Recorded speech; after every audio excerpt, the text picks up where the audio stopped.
아멘. 복임의 예배자들, 복임의 예배자들이라는 제목으로 하나님 말씀 함께 나누도록 하겠습니다. 우리 제목이 조금 낯설 수 있는데 한번 따라 읽어볼게요. 복임의 예배자들. 복임의 예제. 이 복임이란 곳은 지명 이름입니다. 지명 이름. 우리가 이런 이야기를 종종 듣게 되죠. 설마 이 사람이 그리스도인지를 몰랐어. 어떻게 교회 다니는 사람이 그럴 수 있지? 라는 말을 종종 듣게 됩니다. 교회를 다니지 않는 사람들이 교회를 다니고 있는 사람들에 대해서 어떤 기대를 가지고 있죠. 그 기대에 미치지 못하는 행동을 하게 될 때 실망하였을 때 하는 말이죠. 어떻게 교회 다니는 사람이 그럴 수 있어? 설마 이 사람이 그리스도인이었어? 라고 묻는 거죠. 그런데 믿지 않는 분들뿐만 아니라 교회를 다니시는 분들 중에서도 이런 말 하죠. 그 사람 그렇게 안 봤는데. 교회에 다닐 자격이 없다고 생각해서 의문을 가지는 걸 겁니다. 언젠가 저희 한 초등학생 아이가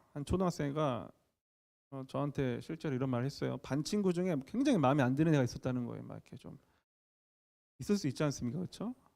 마음에 안 들었는데 알고 봤더니 어느 교회 목사님 아이라고. 아빠가 목사님인데 왜 저래요? 이제 이러는 거예요. 그런 이야기를 들으니까 제가 내 아이들도 다른 친구들에게 야, 니네 아빠 목사인데 너는 왜 그러는 거야? 라는 평가를 받게 되면은 어떡하지? 라는 불편한 생각이 들었습니다. 사실 아빠가 목사인 거지 아이들이 목사는 아니죠. 아이들은 그냥 태어난 거예요. 어떤 선택함 없이 태어났는데 아빠인 것이기 때문에 사실 자녀들의 믿음은 개별적입니다. 그렇죠? 종속되지 않습니다. 부모의 신앙에. 물론 영향을 받지만. 그래서 아이들이 가끔 이렇게 자라는 과정 가운데 이렇게 말을 했어요. 아빠가 목사가 아니었으면 좋겠다. 차라리 아빠가 목사가 아니었으면 좋겠다. 이런 말을 하기도 했습니다. 그럼 이제 또 제가 아빠로서 미안한 마음이 들죠. 왜냐하면 자녀들이 아빠가 목사라서 참아야 되는 부분들이 있단 말이죠. 근데 그거는 꼭 아빠가 목사라서가 아니라 우리 권사님, 집사님 자녀들도 아마 그런 일들이 있었을 거예요. 아빠가 권사님이라서, 장로님이라서, 집사님이라서 참는 경우들이 있었을 겁니다. 자기의 신앙이 미처 자라지 않았음에도 불구하고 말이죠. 어떻게 교회를 다니는 사람이 그럴 수 있습니까? 라는 질문에 대한 대답이 오늘 우리가 보는 이 사사기 말씀에 들어있어요. 이 대답이. 우리는 이 질문에 대한 대답과 함께 어떻게 살아야 하는지를 우리가 사사기 2장 1절부터 5절까지 5절의 말씀을 통해서 한 절 한 절 보면서 함께 이 대답을 찾아가 보도록 하겠습니다. 우리 먼저 1절, 2절 말씀을 연달아 1, 2절 말씀을 함께 같이 한번 읽어보겠습니다. 배경을 좀 알아야 되거든요. 같이 읽어보겠습니다. 시작. 여호와의 천사가 길갈에서 복임으로 올라가 말했습니다. 내가 너희를 이집트에서 데려와 내가 너희 조상들에게 약속했던 땅으로 인도했다. 내가 말했다. 나는 너희와 맺은 내 언약을 결코 어기지 않을 것이다. 그러니 너희는 이 땅에 살고 있는 사람들과 언약을 맺지 말고 그들의 제단을 부숴야 할 것이다. 그러나 너희는 내 말에 순종하지 않았다. 너희가 어떻게 이럴 수가 있느냐. 오늘 사사기 2장 1절부터 5절의 말씀은요. 천사가 등장합니다. 여호와의 천사가 등장하는데요. 이 길갈이라는 곳에서 복임이라는 곳으로 옮겨간 후 한 말을 이야기합니다. 여기서 길갈이라는 곳은 단순히 지명을 또 이야기하는 게 아닙니다. 의미가 있습니다. 상징이 있습니다. 이 길갈은 이스라엘 사람들에게 굉장히 중요한 장소인데 하나님께서 내가 너희들에게 가나안 땅을 주겠다라고 약속하신 곳이 바로 길갈이에요. 길갈 하면 이 사람은 딱 아는 거예요. 뭔가 의미를. 그래서 이스라엘 백성들은요. 그 약속에 따라서 이 길갈에서 할례를 받았고요. 또 하나님과의 언약, 그 약속, 계약을 새롭게 했습니다. 이 길갈이라는 곳에서. 동시에 천사가 하나님의 말씀을 이 이스라엘 백성들에게 전하는데 이 내용이 좋지 않은 내용이었어요.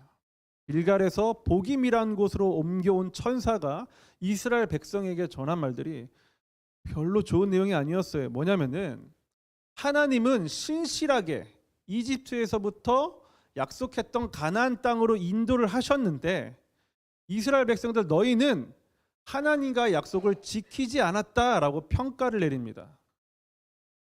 지도를 한번 볼까요? 지도. 예. 지도 보이시죠? 이렇게 노란색으로 가나안이라고 된 곳이 바로 이 지금 현 이스라엘 땅이고 원래는 이 가나안 사람들이 살던 가나안 땅이란 곳입니다. 그러니까 가나안 땅은 현 이스라엘과 동일한 지역입니다. 이 가나안 땅 보면 이 왼쪽 보면은 이집트라는 곳이 있어요. 이집트 스핑크스 피라미드가 있는 이집트 아시죠? 이 이집트에서 탈출을 했단 말이죠. 이 이집트 성경에 애굽이라고 나와 있죠. 이 애굽이란 곳에서 400년 동안 노예 생활했습니다. 400년 동안. 그런데 하나님께서 구원해 주셨어요. 그리고 이 가나안 땅에 들어가 살게 될 것이다. 너희는 가나안 땅을 정복하고 가나안 땅에 살고 있는 모든 민족을 물리쳐야 한다라고 말씀하셨습니다. 그리고 너희들 순종하면 잘 되고 불순종하면 망할 거야라고 계약을 맺으셨어요. 그러면 어떻게 하면 되겠습니까? 순종하면 되죠. 간단한 일입니다. 이 신명기 7장 2절에 이 내용들이 있는데 한번 같이 한번 읽어볼게요. 신명기 7장 2절 말씀을 같이 한번 읽어보겠습니다. 어떤 약속을 하셨는지 시작. 너희 하나님 여호와께서 그들의 너희의 손에 넘겨 너희가 그들을 물리치게 하실 것이니 그때 너희는 그들을 완전히 멸망시키고 그들과 어떤 조약도 맺지 말고 불쌍히 여기지도 말라. 하나님께서 약속하신 보세요. 그들을 물리치게 하신대요. 누가요? 하나님이 함께 해주시고 승리를 보장하신 겁니다. 그렇죠? 그러니까 우리는 뭐만 하면 되냐? 이스라엘 백성들 뭐만 하면 되냐? 멸망시키고 조약도 맺지 말고 계약 맺지 말고 불쌍히 여기지도 말아라 라고 이제 계약을 맺은 거예요. 하나님과 이스라엘 백성들이요. 하나님께서 약속하신 가나안 땅은요, 우상들을 섬기고 있었습니다. 우상 문화가 아주 팽배했던 곳입니다. 하나님께서는 이 이스라엘 백성들이 출애굽한 후에 가나안 땅에 들어가서 지금 보시는 것처럼 정복하도록 명령하셨죠.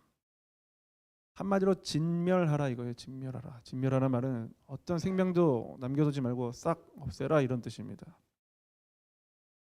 물론 그들이 여리고성의 라합과 같이 항복을 하고 내가 여호와 하나님 믿겠습니다. 그분의 능력 안에 들어가겠습니다. 소속되겠습니다 하면은 들어갈 수 있어요. 진멸당하지 않을 수 있습니다. 그런데 대부분의 가나안 사람들이 저항을 했습니다. 그래서 정복해야만 했어요. 진멸해야만 했어요. 그런데 이스라엘 백성들이 가나안 땅을 하나하나 정복해가는 과정 가운데서 하나님 말씀에 불순종하고 어떻게 했냐면 그들과 조약을 맺었습니다. 그리고 그들과 주종 관계가 됐어요. 무슨 말이냐면 그들을 노예 삼았다 이거예요. 그러니까 이스라엘 백성들 입장에서 한번 생각해 볼게요. 이제 하나님 말씀에 따라서 가나안 땅에 입성했습니다. 정복됐습니다. 근데 노예까지 삼았네요. 예산이 많이 늘어났겠죠. 그러니까 자기 평가하는 거예요. 아, 우리 성공했다. 살만하다. 괜찮네. 뭐로 평가한 거예요? 먹고 살만한 걸로 평가를 하기 시작한 거예요. 그런데 이 천사를 보내서 하나님께서 판단을 하셨는데 뭐라고 판단하셨냐면은 실패라고 판단하셨습니다. 이스라엘 백성들은 성공이라고 판단했고 하나님은 실패라고 결정하셨습니다. 판단하셨습니다. 왜냐하면은 하나님의 말씀에 불순종했기 때문이에요. 하나님의 말씀을 불순종하면서 얻은 부와 유익들은 사실은 축복이 아닐 수 있다 이겁니다. 여러분 하나님은 신실한 분이시기 때문에 이스라엘이 하나님의 말씀에 순종하면 복을 주시고 불순종할 때에는 심판하신다는 약속을 지키셔야 했어요. 그러니까 신실하신 분이신 하나님은 어떻게 하셔야 돼? 이스라엘 백성들이 불순종할 때 심판하시는 게 맞는 거죠. 그렇죠? 약속이니까. 계약은 지켜야 하는 겁니다. 3절 말씀을 심판의 내용을 한번 같이 읽어볼게요. 3절 말씀 시작. 그러므로 이제 내가 너희에게 말한다. 내가 너희 앞에서 그들을 쫓아내지 않을 것이다. 그들이 너희 옆구리에 가시가 될 것이요 그들의 신은 너희에게 덫이 될 것이다. 네, 띄워주세요. 보세요. 내가 너희 앞에서 그들을 쫓아내지 않을 것이다. 이 말은 쫓아낼 수 있다는 말입니까? 쫓아낼 수 없다는 말입니까? 있는데 안 하겠다는 거예요. 그렇죠? 왜? 불순종했기 때문에. 그리고서 너희 옆구리에 가시가 되게 할 것이고 덫이 되게 할 것이다 라고 말씀하셨어요. 여러분, 옆구리에 가시 생기면 불편하겠죠. 덫은 걸리면 아픕니다. 여러분, 우리가 그 짐승들, 야생 짐승들 잡을 때 덫을 놓잖아요, 그렇죠? 덫을 놓을 때 덫 주변에다 뭘 놓습니까? 그 위에다가 먹을 걸 놓죠. 그러면 그 짐승들이 와가지고 거기에 유혹당해가지고 먹는 순간 덫에 팍 잡히는 거죠. 눈앞에 보이는 것에 마음을 빼앗기면요, 판단력이 흐려집니다. 똑똑한 뭐 다큐멘터리 같은 거 많이 보셨겠지만 똑똑한 짐승들은요, 이 주변을 봅니다. 그래서 덫에 들어가지 않아요. 거기만 탁 빼먹고 도망가는 경우도 있죠. 여러분, 판단력이 흐려질 때, 눈앞에 보이는 것에 마음을 빼앗겨서 판단력이 흐려질 때 결정을 하면 대가를 치르게 되어 있습니다. 여러분이 다 그렇게 결혼 생활 하시는 거 아니에요? 그렇죠? 연애할 땐 그렇게 예뻐 보이고 잘생겨 보이고 멋있어 보여서 했는데 대가를 다 치르고 계시지 않습니까? 그렇죠? 예. 그렇다면 하나님은 이 사랑하는 이스라엘 백성들을 왜 이런 대가를 치르게 하셨을까요? 물론 불순종했기 때문인데 왜 대가를 치르게 하셨을까? 그냥 멸망시켜 버리면 되는 거 아니에요? 처음 약속대로. 그렇죠? 불순종했으면은. 근데 왜 대가를 치르냐? 옆구리에 가시를 두고 덫을 두었냐 이거예요. 여러분, 대가를 치르면 아프겠죠. 아프면은 구원의 손길을 기다립니다. 그때서야 이스라엘 백성들이 하나님과의 약속을 떠오르게 되는 거예요. 아파지면, 힘들어지면. 하나님은 언약하고 언약으로 계약을 보여주시고 또 말로 타이르시고 경고에도 듣지 않는 이스라엘 백성들을 바로 심판할 수 있었지만 그렇게 하지 않으셨어요. 가시와 덫을 통해서라도 하나님을 찾도록 뭘 주시냐면 기회를 주신 겁니다. 이걸 가시와 덫을 놓은 것을 심판 그 자체로 보면은 해석에 문제가 있는 거예요. 기회를 주신 거예요. 말로 해서 안 들으니까. 이스라엘 백성들은 자신들이 가나안 정복한 것에 대해서 성공이라고 자평하고 있는데 하나님께서 실패했다고 말씀하시고 약속을 지키지 않은 대가를 치르게 될 것이라고 말씀하시니까 그때서야 일이 잘못되었음을 이제 이스라엘 백성들이 알게 됩니다. 그때 이 이스라엘 백성들의 반응을 보겠습니다.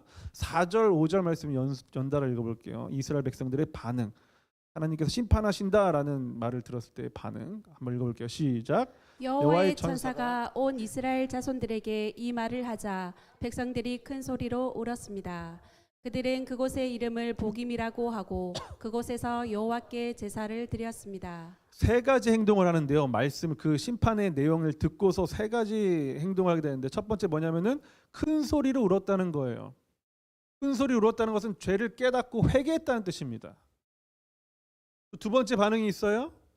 그들은 그곳의 이름을 울은 곳에서 그 지역의 이름을 지명의 이름을 복임이라고 지었습니다. 복임. 복임이란 뜻은 뭐냐면은 통곡하는 자들이란 뜻이에요. 뭐라고요? 통곡하는 자들. 울었으니까 그걸 기념하는 거예요. 자기의 잘못을 새기는 겁니다. 여러분, 부끄러운 자기의 모습을 기록한다는 것은 사실 굉장히 성숙한 행위입니다. 전범국들이 있죠. 이 세계에서 대표적으로 우리 주변에 독일과 일본이 있습니다. 일본이 있고 이제 독일을 우리가 많이 비교하게 되는데 독일은요 자신들이 과거에 이 전쟁을 일으켰던 부끄러운 역사들을 저지르지 않기 위해서 끊임없이 기억합니다. 그래서 학생들이 자기들이 잘못했던 것들, 그 학생들의 과정이 있다고 그러죠. 그런 조상들이 잘못했던 것들에 대해서 그 박물관 같은 거를 만들어 놓고 구경하게 한다는 거예요. 부끄러워하는 마음을 가르친다는 거예요. 그리고 피해를 준 국가들에게 찾아가서 아직도 무릎 꿇고 사과를 하는 그런 일들이 있잖아요. 아직도 잘못했다고 미안하다고 그러고 보상을 해줍니다. 철저히 기억합니다. 굉장히 성숙한 태도죠. 분명히 잘못한 건 맞는데 자기를 기억했어요. 자기의 잘못을. 반면에 일본은 어떻습니까? 모른 척하고 축소하려고 하고 아직까지도 그래서 피해당한 피해자인 우리 당사자인 한국과의 사이가 굉장히 껄끄럽지 않습니까? 그렇죠. 뭐 저희 세대도 마찬가지. 여기 계신 분들 대부분이 이 일본에 의해서 실제적으로 피해를 당한 분이 안 계실 건데 아직도 일본에 우리 마음속에 어떤 마음이 있어요? 적국이란 마음이 있죠. 나쁜 놈들 이런 마음이 있어요. 그들하고 친하게 지내지만 이 나쁜 놈들이란 마음이 아직도 있다고요. 왜? 사과를 하지 않으니까. 여전히 아주 미성숙한 태도죠. 국제적으로 볼 때. 이런 면에서 볼 때 이스라엘은요 굉장히 성숙한 일을 하는 거예요. 통곡했던 자기들의 불순종을 기념하는 복임이라고 동네 이름을 아예 그렇게 지어버린 겁니다. 그러니까 대대에 남기겠다는 거예요. 특히 부끄러운 모습을. 그리고 세 번째 행동을 하게 되는데 뭐냐면 바로 여호와께 제사를 드렸습니다. 뭘 했다고요? 제사를 드렸어요. 첫 번째는 통곡하고 두 번째는 복임이라고 마을 이름을 바꾸고 세 번째로는 제사를 드렸습니다. 제사는요 하나님 앞에 자신의 죄를 고백하고 용서함을 받고자 하는 행위죠. 여기까지 보면 이스라엘의 행위가 어떻습니까? 큰 소리로 울고 부끄러운 역사를 기념하고 제사까지 드렸어요. 잘한 겁니까? 못한 겁니까? 잘했죠. 엄청 잘한 거예요. 이 이상 더 어떻게 하겠습니까? 여러분 우리가 지금 사사기 2장 1절부터 5절까지를 봤다고요. 그렇죠?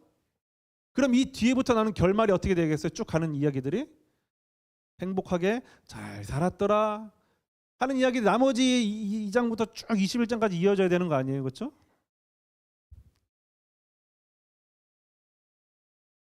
그런데 2장 6절부터 이제 이후에 나오는 이야기들은 그런 내용이 아니에요. 우리 예상과 정반대로 올라갑니다. 본격적으로 이스라엘의 죄가 펼쳐집니다.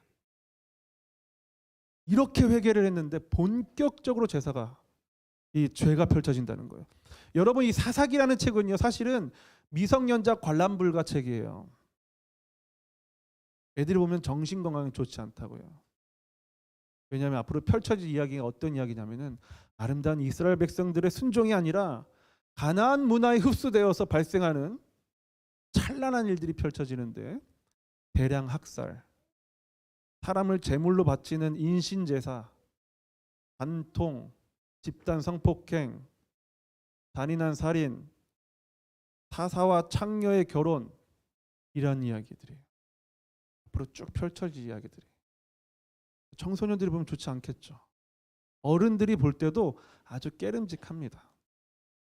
분명히 여기서 통곡하고 회개하고 제사를 드렸는데 말이죠. 여러분 그러면 이렇게 불고불고 회개하고 제사까지 드렸으면 이렇게 하면 안 되는 거 아닙니까? 어떻게 회개하는 사람이 그럴 수 있습니까? 아니 어떻게 교회 다니는 사람이 그럴 수 있냐고요. 여러분 TV에 나와서 강연하시는 김창옥 교수님 아시죠? 한번 사진 한번 띄워주세요. 네, 이분 아시죠? 네, 보니까 동네들마다 오신다고 이렇게 광고물이 걸려져 있더라고요. 참 말씀 잘하시고 좋은 말씀 많이 해주시는 좋은 분이셔요. 이분이 TV에 나와서 라디오스타라는 그 프로그램 나와가지고 부모님 얘기를 하시더라고요. 내리셔도 됩니다. 이제 얼굴이 비교가 되니까. 네. 잘생긴 사람들 빨리빨리 내리세요 그냥. 이 김창욱 교수님이란 분이 부모님이 사이가 썩 좋지 않으셨나 봐요. 별로 그렇게 사이가 좋지 않았답니다. 다른 어머니가 아들인 김창욱 교수님한테 이렇게 말했다고 해요. 사람 안에는 사람이 있어야 해요. 그런데 너가 아버지는 사람이 아니요. 네. 굉장히 맛깔스럽게 잘 살리시는데 제가 그것까지 못 살리겠는데 사람 속에는 사람이 있어야 되는데 사람이 아니라는 거예요. 너가 아버지는. 살아보니까 사람 같지 않다는 거예요. 여러분 그리스도인이라면 우리가 그리스도인이라면은 우리 안에 예수 그리스도가 계셔야 되는 거 아닙니까? 그런데 어때요? 날마다 여러분의 삶 가운데 그리스도가 계십니까? 한번 따져볼까요? 여러분 여기 사사기에 있는 이스라엘 백성들의 예배를 보면 우리가 감동할 거예요. 실제로 본다면은 막 다들 집단으로 울고불고 막 회개하고 막 제사를 드렸잖아요. 여러분 제사를 드릴 때 우리는 지금 굉장히 좀 얌전하고 교양 있게 드리지만 제사라는 건 그렇게 교양 있지 않습니다. 제물을 바치려면요 짐승을 잡기에 돈도 써야 하고요. 제사하는 과정이 굉장히 복잡하잖아요. 짐승을 잡아야 되고 피가 터지고 막, 막 가르고 막 이렇게 불하고 막 난리가 납니다. 짐승 우는 소리가 나고. 그런 수고를 했다고요. 그런 정성을 쏟았다고요.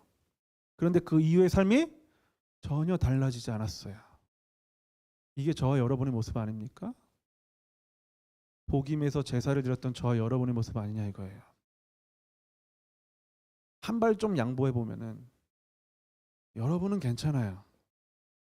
목사는 아니잖아요. 저는 목사잖아요. 목사는 예수님을 위해 살겠다고 여러분보다는 조금 더 헌신한 사람입니다. 여러분보다 대가 지불을 좀 많이 했어요. 정말 그렇습니다. 포기한 게 여러분보다 조금 더 많아요. 그러니까 여러분이 목사가 아니니까 그럴 수 있어요. 근데 저는 그러면 안 되잖아요. 그렇죠? 저는 그러면 안 되잖아요. 수준이 높아야겠죠. 여러분보다. 여기 복임에서 예배드린 사람들보다 수준이 좀 높아야 되지 않겠습니까? 근데 부끄럽지만 저는 전혀 다르지 않습니다. 다 알고 계셨죠? 전혀 다르지 않아요. 아니 오히려 여러분보다 못한 게 저의 실력입니다. 영적 실력. 이제 여러분 제가 얼마 전에 버스를 타고 서울에 갔어요. 우리 집에 갈 때마다 이제 서울에 가는데 여기 거제 고현 터미널에서 버스를 타고서 서울 남부 터미널까지 가면은 한 4시간 정도 걸립니다. 근데 경유하는 버스를 타고 가면 한 4시간 50분이 걸려요. 그러니까 시간대가 안 맞으면 경유하는 버스도 타야 될 때가 있어요. 제가 서울 가기 전에 버스를 예약을 했습니다. 예약하는데 자리가 몇 개 안 남았더라고요. 자리를 선택했는데 맨 뒤에 자리가 있었어요. 맨 뒤에. 자리가 3좌석이 있었는데 맨 뒤에 가운데 자리가 있었어요. 가운데 맨 뒤에 가운데 자리에 앉았습니다. 그러니까 제 양옆에 계시는 거죠. 제 오른쪽에는 40대로 추정되는 남성분이 타셨고 제 왼쪽에는 60대로 추정되는 아주머니 한 분이 타셨어요. 커튼이 쳐져 있더라고요. 요즘 버스에는 이렇게 얼굴은 잘 보지 못했는데 이렇게 오고 갈 때 이렇게 보이잖아요, 그렇죠? 여기서 이제 문제가 발생하는데 제가 왼쪽에 앉아 계셨던 4시간 동안 함께 가야 되는 아주머니의 속사정을 제가 알게 된 거예요. 속사정이 뭔지 아시죠? 속사정 여기. 자꾸 아주머니 쪽에서 냄새가 올라오는 거예요. 알고 싶지 않았는데 계속 알려주시더라고요 이렇게. 그래서 제가 처음 몇 번은 이제 속이 좀 많이 안 좋으신가 보다, 속사정이 별로 좋지 않으신가 보다 하고 웃었어요. 그냥 웃기잖아요, 그렇죠? 그런데 쉴 새 없이 지속적으로 계속 속사정을 알려주시는 거예요. 저는 알고 싶지 않았는데, 근데 제가 굉장히 냄새에 민감한 사람입니다. 집에서 뭐 그 요리도 잘 안 해요. 그래서 막 이렇게 지금 집에서 베란다에 가가지고 요리하고 갖고 와서 먹고 다시 내보내고 이렇게 해요. 막 이렇게 가스 기름도 잘 안 하고. 그러니까 나중에 점점 화가 나더라고요. 이 속으로 이렇게 생각하는 거야. 이 아줌마 화장실 좀 다녀오시지. 왜 휴게소에서 뭐 하신 거야. 이렇게 하다가 나중에 막 짜증이 올라오니까 버스 기사님들한테 말씀 좀 드리고 차 좀 세워달라고 할까 이렇게. 그리고 아주머니 좀 갔다 오세요 이렇게 막 이렇게 좀 할까. 창문이라도 열고 싶은데 가운데 앉았잖아요 제가 또. 겨울이니까 또 열지도 못하고 가운데 앉았으니까 선택권도 없고. 너무 힘들었습니다. 그래서 짜증은 짜증대로 나고. 여러분 제가 서울 갈 때는 보통 언제 가면 일요일날 예배 다 마치고 갑니다. 보통 일요일 가는데 제가 토요일 오후에 4시에 성경 공부를 한 타임 하고 그다음에 설교 준비를 쭉 하는 거예요. 그리고 설교가 언제 끝나면 보통 오전 10시 정도에 끝납니다. 주일 오전 11시 예배 드리잖아요. 10시 정도에 설교가 끝나요. 거의 밤새입니다. 중간중간 잠깐 쪽잠을 자긴 하는데 거의 밤을 새요. 그리고서 예배인도 하고 성경 공부를 2번 하죠. 그렇죠? 성경 공부를 2타임 합니다. 예배 드리고 성경 공부 2타임을 해요. 생각해 보세요. 토요일부터 버스 타기 직전까지 말씀과 기도, 예배, 성경 공부를 온통 죄를 채워놓은 거예요. 다른 거 생각할 겨를이 없습니다. 최고의 영적 상태에 이르렀을 때가 언제냐면 바로 이때입니다. 그렇죠? 여러분 한번 띡 와가지고 예배드리고 가시지만 저는 그렇지 않아요. 예열을 한참 해가지고 한참 아시겠지만 밥도 안 먹고 저는 그렇게 합니다. 그런데요, 버스에서 그 옆자리에 앉으신 그 아주머니 속사정 때문에 그 4시간 때문에 분노가 들끓고 있는 게 제 수준이에요. 물론 제가 직접 화를 내진 않았습니다. 티도 안 냈습니다. 제가 이제는 마스크를 갖고 다녀요. 그래서 이제 네. 지혜를 주셨어요. 마스크를 써라. 이제. 누구를 만날지 모르니까. 그런데 만약에 저의 이런 속마음을 알고 그 옆에 계셨던 아주머니가 옆에 제가 목사인 줄 알고 저의 속마음을 알았다면은 저를 어떻게 판단했겠습니까? 하루 종일 내내 말씀만 줄기하고 설교하고 성경 공부까지 한 사람이, 인도를 한 사람이 그 속사정 때문에 참지 못해가지고 분노를 하고 있는 그 마음을 알게 된다면 그러지 않겠어요? 어떻게 교회 다니는 사람이 저래? 어떻게 목사가 저래? 이러지 않겠냐고요. 그럼 제가 이렇게 설교를 하고 제가 성경 공부하는 걸 지켜본다면 얼마나 제 모습이 가증스럽고 역겹겠습니까? 울고불고 난리칠 때는 언제고, 거룩하게 살자고 말하는 때는 언제고, 그 속사정 이해를 못 해줘가지고 분노하는가. 여러분, 저도 제가 가증스럽고 역겨울 때가 많아요. 목사로 살면서 언제가 제일 힘드냐면은 저의 이런 가증스럽고 역겨운 모습을 볼 때가 제일 힘듭니다. 성도님들이 좀 저한테 불편한 말씀을 하시고 좀 그런 것 때문에 힘든 게 아니에요. 그런 일도 잘 없었고 여태껏 거의 없었어요. 그런 일도. 제일 힘든 건 그거예요. 그 역겹고 가증스러운 저를 볼 때. 여러분, 이 사사기를 이렇게 끝내야 될까요?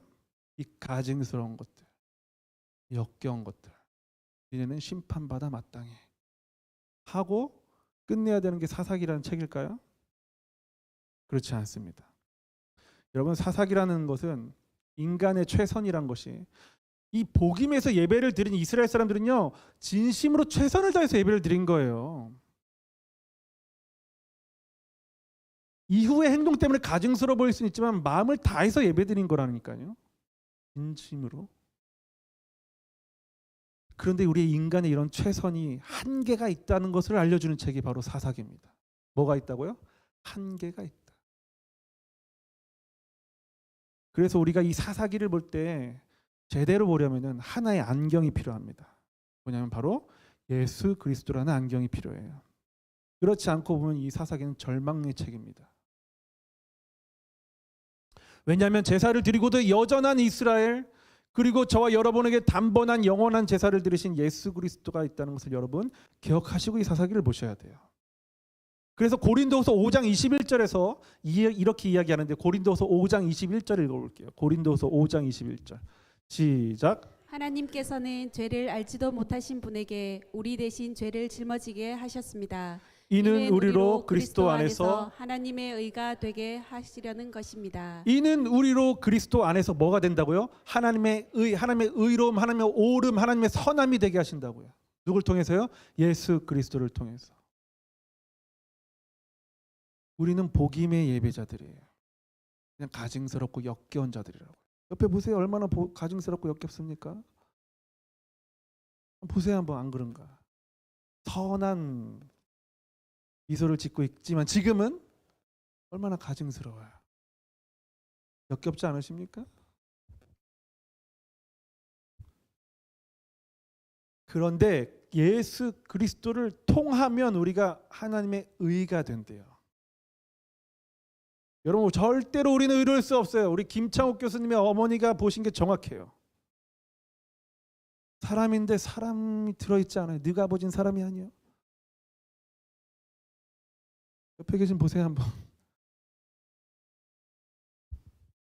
그래서 우리는 울고불고 다시는 그렇게 살지 않겠다고 수도 없이 다짐하고, 또 수천 번의 예배를 드려도 어떤 존재입니까? 여전히 불순종하는 존재예요. 그래서 이런 역겹고 가증스러운 이스라엘과 저와 여러분의 상태에 대해서 사도 바울이 7장 24절, 로마서 7장 24절 25절에서 이렇게 이야기를 하죠. 여러분 잘 아시는 말씀인 건데요. 한번 같이 볼게요. 로마서 7장 24절 25절입니다. 시작. 아, 나는 비참한 사람입니다. 이 사망의 몸에서 누가 나를 구해내겠습니까? 우리 주 예수 그리스도로 인해 하나님께 감사드립니다. 그러므로 나 자신은 마음으로는 하나님의 법을, 육신으로는 죄의 법을 섬기고 있습니다. 나는 어떤 사람이라고요? 비참한 사람. 개역개정에는 공고한 사람, 개역 한글에는 그렇게 썼죠. 나는 공고한 사람이고 나는 비참한 사람이라는 거예요. 열심히 하나님 말씀대로 살려고 애는 썼어요. 최선은 다했어요. 그런데 결과가 뭐예요? 아니에요. 죄예요. 육신으로는 죄의 법을 섬기고 있다고 여전히. 그러니까 우리가 할 수 있는 건 뭐예요? 주제 파악하는 거예요. 아, 나 여전히 죄인이구나. 한계가 있구나. 이걸 인정하셔야 돼요. 이게 되게 중요한 겁니다. 뭐가 있다고요? 한계가 있다. 그럼에도 한계가 있는 나를 사랑해 주셔서 용서해 주시고 그런 나를 위해서 예수 그리스도를 이 땅에 보내주신 우리가 주님께 예배하고 감사하는 것 말고는 우리가 할 수 있는 게 아무것도 없습니다. 이게 우리가 할 수 있는 전부예요. 그러니까 옆에 있는 사람이 가증스럽고 역겨운 행동을 해도 그걸 그분의 한계로 보셔야 돼요.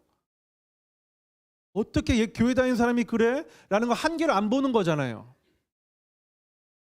한계를 인정하세요. 인정하세요. 부부 생활할 때도 한계를 인정하셔야 돼요. 부모 자식 간에도 마찬가지. 우리 엄마 집사인데 왜 저래? 우리 친구들 이해하셔야 돼요. 한계를 보세요. 한계를. 엄마가 가증스러운 건 당연한 거예요. 왜냐면 네가 엄마 사람이 아니니까 속에. 성경이 얘기하잖아요. 성경이 제가 얘기한 건 아니고 저는 여러분을 사랑스럽게 보죠. 성경이 얘기하잖아요. 제가 얘기한 게 아니라. 여러분 나의 한계를 봤다면 상대방의 한계도 인정할 수 있어야 돼요. 진심일 거예요. 최선을 다했을 거예요. 근데 한계가 있어요. 그게 내 마음에 안 들 수 있어요. 근데 하나님께서 그런 우리를 사랑해 주셨어요. 그 사랑을 받았다면 그분의 한계를 인정하고 그대로 사랑할 수 있습니다. 그렇기 때문에 우리는 나 자신을 볼 때도 그 한계라는 게 있다는 것을 인정하시고 낙심하지 마세요. 제가 낙심했다면 저는 목사할 수 없습니다. 그럼 이 지구상에 목사할 수 있는 사람 없을 거예요. 대단한 목사님들도 대단한 줄 알았더니 그렇지 않더라고요. 여러분 제 목회 유일한 꿈이 있어요. 저는 꿈이 뭔지 아세요? 네? 교회 크게 짓고 사람 많이 모으게 하는 거 아니요. 그런 거 관심 없어요. 우리 아내한테 인정받는 거예요. 애들한테 야 너가 아버지는 그래도 좀 괜찮아. 나마 좀 괜찮더라. 여러분 부부싸움하고 설교단에 올라서 설교하는 제 모습을 아내가 볼 때 얼마나 가증스럽고 역겹겠습니까? 그럼 저는 마음이 얼마나 무거운지 몰라요. 아마 우리 유봉실 집사님은 좀 그 마음을 이해하실 거예요. 찬양 인도를 하실 때. 삶이 나쁘다는 뜻이 아니라 앞에서 찬양 인도하는 거 되게 부담스러운 일이에요. 노래를 잘하고 못하고 그런 거가 중요한 게 아닙니다. 사람들이 자기 죄는 자기가 알잖아요. 되게 힘들어요. 찬양 인도자가 참 힘든 거예요. 그래서 자기의 가증스러움을 마주해야 되거든요.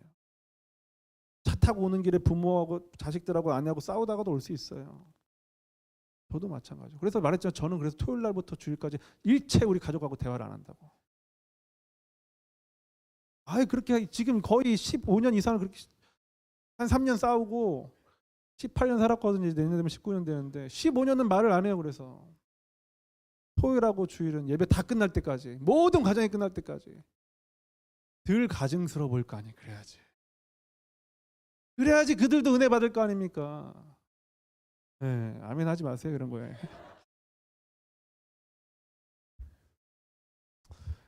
여러분 저나 여러분이나 완전할 수 없어요. 완전할 수 없다는 건 한계가 있다는 거잖아요. 그렇죠? 우리 예수님 말고는 완전하신 분이 없어요. 그래서 불완전한 우리는요 완전한 분을 예배하는 거예요. 불완전한 어떤 것도 예배 대상이 될 수 없습니다.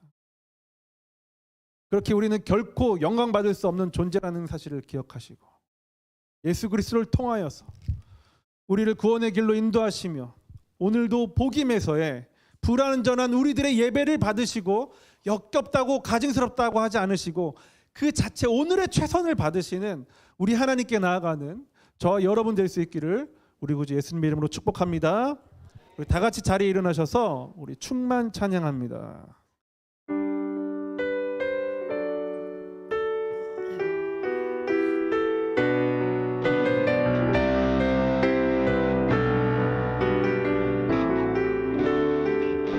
무명이어도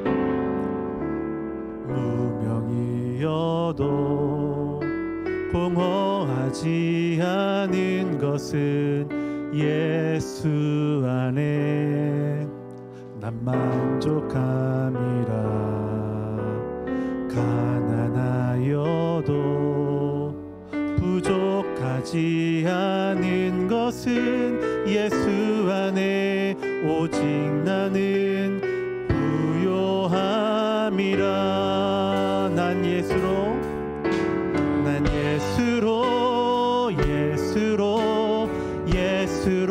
충만하네.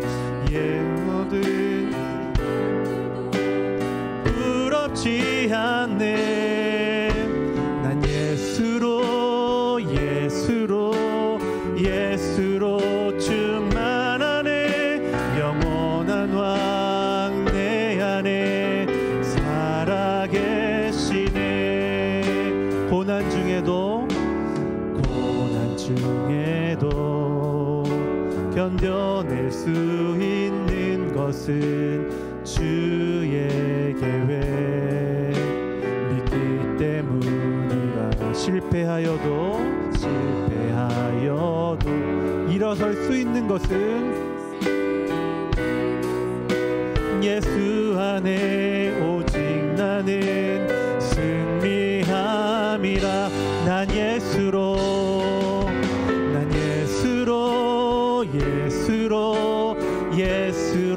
충만하네. 예수로 충만하네. 난 예수로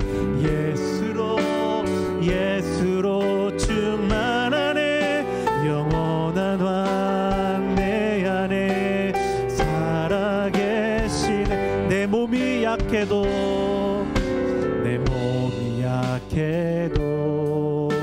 낙심하지 않는 것은 예수 안에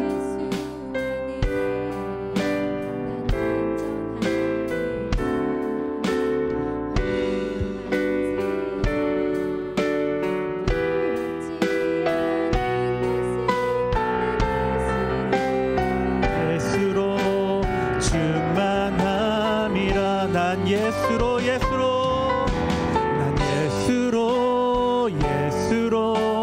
예수로 충만하네.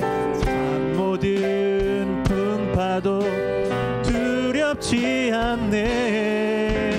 난 예수로 충만하네. 영원한 왕. 2절 후렴합니다. 난 예수로 충만하네. 난 예수로 충만하네. 난 예수로 충만하네. 난 예수로.